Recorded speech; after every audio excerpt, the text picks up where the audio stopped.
போறான்னு தெரியல. மதி பாத்தீங்களா? வெளியவும் எல்லா இடத்துலயும் தேடிட்டோம், எல்லா இடத்துலயும் விசாரிச்சிட்டோம், யாரும் பாக்கலன்னு சொல்றாங்க. என் பொண்ணு மதி எங்க போனா?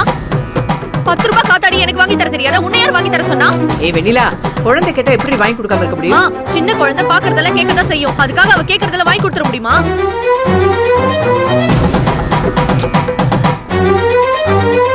இவளுக்கு பொழைக்கிறதுக்கு ஒரு வழியை காணோம். ஆனா மனசுல பெரிய மகாராணின்னு நினைப்பு.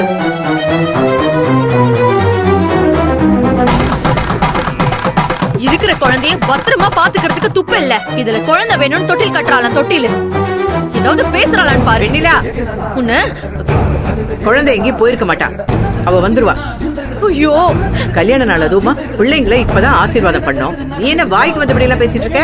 அம்மா, நீ உன் மருமகளை தலையில தூக்கி வச்சு கொண்டாடு. ஆனா எனக்கு என் பொண்ணு வேணும். என் மதி எங்க? எனக்கு எல்லாமே அவதான்.